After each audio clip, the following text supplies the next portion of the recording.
पांच की आज में सबसे पहले बात अरावली की पहाड़ियों की। अरावली की पहाड़ियों को लेकर बवाल जारी है। राजस्थान के जोधपुर में अरावली की पहाड़ियों के संरक्षण को लेकर एक बार फिर विरोध प्रदर्शन तेज हो गया है। जिला कलेक्टर परिसर के बाहर एनएसयूआई से जुड़े छात्र बड़ी संख्या में जुटे और सरकार के खिलाफ उन्होंने जमकर नारेबाजी। प्रदर्शनकारी छात्रों की मांग है कि अरावली पर्वतमाला को बचाने के लिए सरकार अदालत में मजबूत पैरवी करे। छात्रों का कहना है कि अगर अरावली को नुकसान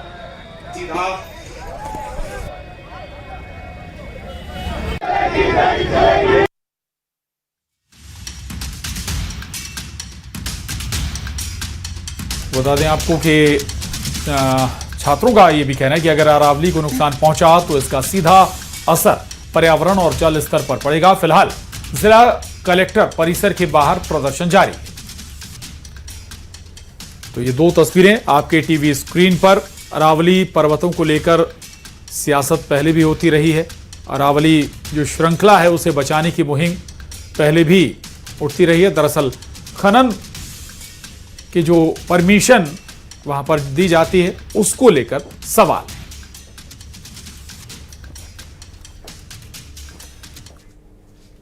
तो अरावली की पहाड़ियां सदियों से रेगिस्तान को थामने वाली एक प्राकृतिक दीवार रही हैं। लेकिन राजस्थान के पुष्कर के पास इसी दीवार में एक छोटा सा सुराग अब बड़ा खतरा बनता दिखाई दे रहा है। 5 साल पहले यहां पर अरावली की पहाड़ी को काटकर जयपुर बीकानेर हाईवे निकाला गया और ये वही इलाका है जहां एक तरफ तो मरुस्थल है और दूसरी तरफ अरावली के हरे भरे जिले। जैसे ही पहाड़ी कटी, रेत के पहाड़ अरावली को लांघते हुए अजमेर की ओर बढ़ने लगे। यहां अरावली की ऊंचाई सिर्फ 50 मीटर से नीचे रह गई। न्यूज़ 18 के कैमरे में ग्राउंड रिपोर्ट आप देखिए।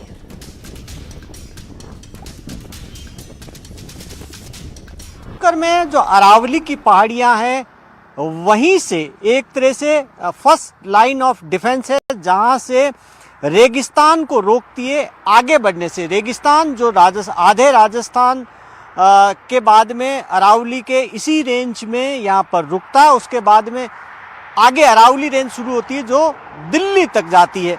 ये तस्वीर देखिए कि अब इस तस्वीर से समझिए, सामने जो कटी हुई पहाड़ियाँ, हाईवे, ये हाईवे एक बनाया गया कुछ ही वक्त पहले। इसको जयपुर के लिए सीधा हाईवे निकाला गया जो बीकानेर को जयपुर से कनेक्ट करता है। इसके लिए इस पहाड़ी को काटा गया। ये अरावली की पहाड़ियाँ जिसको काटा गया, इसकी हाइट देखेंगे आप तो ये 50 मीटर से भी नीचे है, लेकिन अरावली की पहाड़ी है। अब देखिए कि काटकर हाईवे बनाया गया। उसके दूसरी तरफ देखिए कि ये नागौर के साइड वाला सामने का हिस्सा जहाँ रेत का पहाड़ नजर आ रहा है, यानी कि वो डेजर्ट का इलाका, इसके आगे रेत का पहाड़ है और इस रेत के पहाड़ को रोक रही थी ये अरावली। लेकिन क्योंकि जैसे ही हाईवे के लिए ये इतना बड़ा कट हुआ, उसके बाद में यही रेत मिट्टी उड़ उड़ कर आकर यहाँ दूसरी तरफ जहाँ मैं खड़ा हूँ पुष्कर की तरफ, यहाँ देखिए कि एक रेत का पहाड़ खड़ा हो गया। जहाँ नजर डालेंगे ये पूरा रेत का पहाड़ है और ये रेत का पहाड़ आप देखिए कि दिखाता है। ये आप देखिए कि पीछे अरावली का पत्थर का पहाड़, आगे रेत का पहाड़, क्योंकि ये यहाँ से जैसे ही काटी गई अरावली को उसके बाद में ये रेत का पहाड़ खड़ा हो। और जैसे जैसे अगर आगे से और अरावली रेंज की पहाड़ियाँ कटती है तो ये मिट्टी आगे बढ़ती जाएगी। जितेंद्र जोशी हमारे साथ में शिक्षक हैं, ज़्यादा अच्छी तरह से बता पाएंगे, स्थानीय शिक्षक हैं। जितेंद्र जी, आप बताएं कि ये जो जहाँ हम खड़े हैं क्या माने इसको? मध्य प्रदेश की नगरीय विकास एवं आवास मंत्री प्रतिमा बागरी फिर से एक बार चर्चा में हैं। अपने विधानसभा क्षेत्र के दौरे पर निकली महिला मंत्री एक सड़क के घटिया निर्माण कार्य पर आग बबूला हो गईं। उन्होंने कार से उतरकर नई सड़क को पैर से कुरेदा तो डामर और गिट्टी अलग हो गई। इसके बाद मंत्री ने मौके पर ही ठेकेदार का अनुबंध रद्द करने सहित निर्माण एजेंसी पर एक्शन के निर्देश दिए। ये रोड बनी है, ये रोड बनी है, ये रोड बनी है, ये साइड में कभी कोई और पूरी रोड ये निकल रही है, ये रोड बनी है, ये रोड बनी है, देख लो ये रोड बनी है, पूरी रोड निकाल दो। इस तरह से ये लोग रोड बना रहे हैं। अपना आगे जाओ, इसका कोई देखा जोखा है? कौन करेगा? रहेंगे ना पाव अपना तरह नहीं है। ये सब गिट्टी बहल के वहाँ चली ये रोड बनी है, इस तरह रोड निकल रही है। कि जरा सा धक्के मारने में पूरी रोड निकल रही है। आगे की रोड कैसी है? बिल्कुल सब खराब है जहाँ, सब खराब। मैं से जाप जरूर रोड मैं अभी जाते हुए पूरी रोड देखते हुए जाऊँ। कौन ये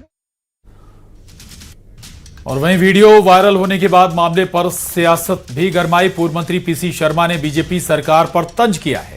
कहा है कि बीजेपी कहती थी वॉशिंगटन से अच्छी सड़कें हैं, लेकिन हकीकत कुछ और है।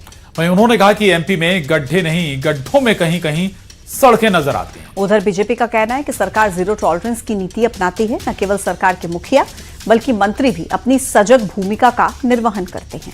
यदि खराब सड़क बनी थी तो हमारे मंत्री ने उस भ्रष्टाचार को उजागर किया है, ताकि जनता की भलाई हो। कांग्रेस के समय में ऐसा नहीं होता था, क्योंकि कांग्रेस के नेता खुद इस भ्रष्टाचार में लिप्त रहते थे।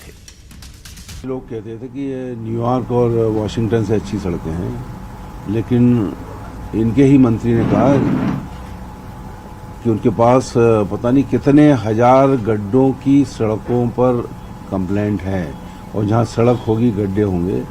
ये मैडम बागड़ी जी जो बात कर रही है, केवल उनका भाई गांजे में पकड़ा है, बहनोई पकड़ा है, उससे ध्यान बटाने के लिए बात कर रही है। वरना ये सड़क तो पहले भी थी, सड़क इनको पहले कैसे नहीं दिखी इतनी खराब सड़क।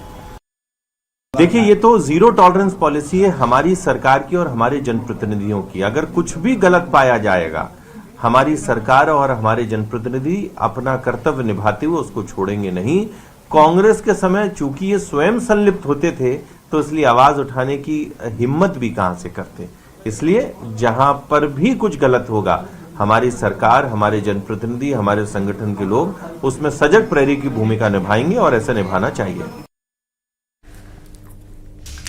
न्यूज 18 पर खबर दिखाए जाने के बाद रैगांव में खराब सड़क मामले में बड़ा एक्शन हुआ है। पीडब्ल्यूडी विभाग के अधिकारी मौके पर पहुंचे, रोड को उखाड़कर दोबारा निर्माण कार्य शुरू कर दिया गया है। दरअसल खराब रोड पर मंत्री प्रतिमा बागड़ी ने सवाल उठाए थे और इस खबर को न्यूज 18 ने प्रमुखता से दिखाया था। और इसके बाद प्रशासन तुरंत हरकत में आया। अब सड़क को दोबारा बनाया जा रहा है।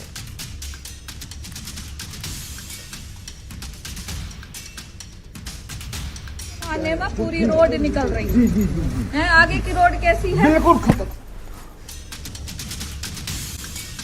और टीएमसी से निलंबित हुमायूं कबीर ने नई पार्टी बनाने का ऐलान कर दिया है। हुमायूं कबीर की पार्टी का नाम है जनता उन्नयन पार्टी। अपनी पार्टी के नाम के ऐलान के साथ ही हुमायूं कबीर ने कुछ सीटों पर उम्मीदवारों के नाम भी बता दिए। उन्होंने खुद 2 जगह से चुनाव लड़ने का ऐलान किया है। हुमायूं कबीर मुर्शिदाबाद जिले के रेजी नगर विधानसभा और भरतपुर विधानसभा से चुनाव लड़ने वाले। हुमायूं कबीर ने अपने अलावा मुर्शिदाबाद की कुछ और सीटों से भी उम्मीदवारों का ऐलान किया है। ग्रामीण खड़गपुर विधानसभा से हाजी इमरान हुसैन चुनाव मैदान में हैं। वहीं भगवान गोला विधानसभा से हुमायूं कबीर नाम के ही एक और उम्मीदवार हैं। रानीनगर विधानसभा से डॉक्टर हुमायूं कबीर नाम के एक और उम्मीदवार मैदान में हैं। यानी कि जनता उन्नयन पार्टी से हुमायूं कबीर नाम के कई उम्मीदवार चुनाव लड़ेंगे। वहीं साउथ दिनाजपुर जिले की हरिरामपुर विधानसभा से वाहिदपुर रहमान, मुर्शिदाबाद विधानसभा से मनीषा पांडे चुनाव उम्मीदवार बनेंगी।